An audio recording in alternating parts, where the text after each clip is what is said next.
Songs of love can put you in a mood for romance, and many people will tell you the same can be said of chocolate. Angela Antkowiak visited a St. Louis company where chocolate is the starting point for some adventurous palate pleasers. Who doesn't love chocolate? It goes with just about everything, from marshmallows to caramel to sea salt. At Kakao Chocolate, they're taking candy making to a whole different level.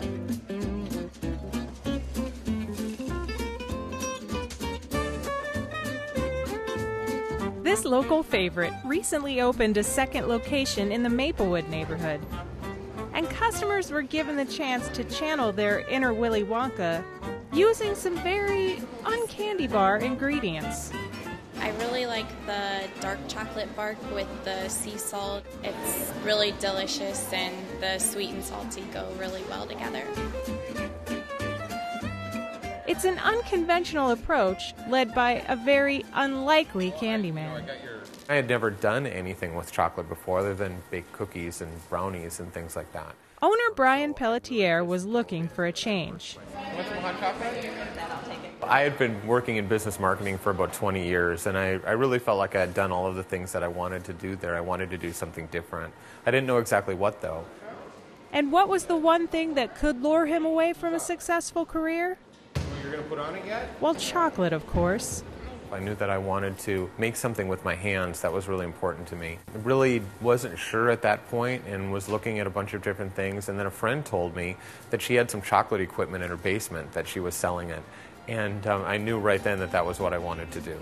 I thought that it sounded like fun. I had no idea how difficult it was going to be when I jumped into it. But I immersed myself in chocolate, so to speak, and just started making things and learned how to do it that way. After that initial learning curve, he began selling his chocolates at local farmers markets. As demand grew, he opened his first store just off Jefferson Avenue in the Fox Park neighborhood, and quickly carved a niche for his business by handcrafting gourmet confections with unique ingredients. Because we're small and because we're doing things in small batches, we can try all kinds of fun things. We can use ingredients that other people don't want to try and don't want to spend a lot of money to try and get and make a big batch of it. I think that people are looking for unique and interesting, and we can provide that on a number of levels. We have flavors here that you can't find at a lot of other shops. This up first, and then you steep it in the cream without the sugar. Chocolate is a wonderful thing, and you can do a lot of fun things with it that are either pretty traditional or really exotic. We've never really had any flavors that we've come up with that we weren't really able to sell because the flavor combinations are usually pretty good with chocolate. And we make some things that seem unusual to a lot of people. And if you can imagine a truffle made with a balsamic vinegar, sounds really odd, and we weren't sure exactly how it was going to work, but it was delicious. Sea salt caramels, I think, are just a killer combination. That like salt and sweet, it's kind of like flavor explosions in your mouth. People come in, I think, specifically for that, and we have some other unique flavors like our bacon brittle. But bacon brittle and sea salt caramels aren't the only ways Kakao is setting itself apart from the average chocolate shop. Walking into Kakao Chocolate, you kind of feel like you've won the golden ticket. If you look just past the rows of brightly packaged truffles, you'll get a front row seat to the candy show.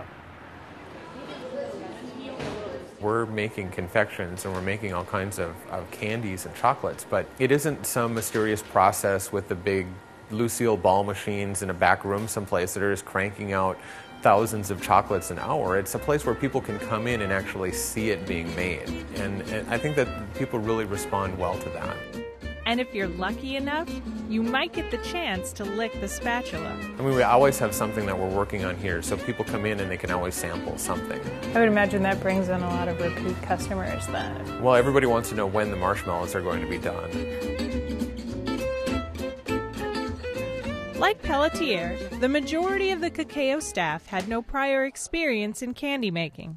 Nobody here is really classically trained in chocolate. We all have learned by doing. Because we don't know the rules, we can break them really easily and try new things. I think there's a little bit more leeway for experimentation than maybe some of the other more traditional chocolatiers. What are you going to do?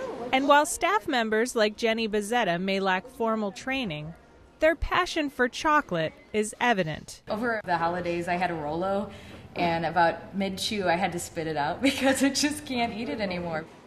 You know, if I was in the woods and somebody gave me one, I'd definitely eat it. But if I had a Kakao versus a Hershey, I know what I would choose in the end. Just like a good local beer, you can't go wrong with a good local chocolate as well. Despite adding a second location, Pelletier has no plans to expand Kakao nationally, preferring instead to remain a neighborhood store.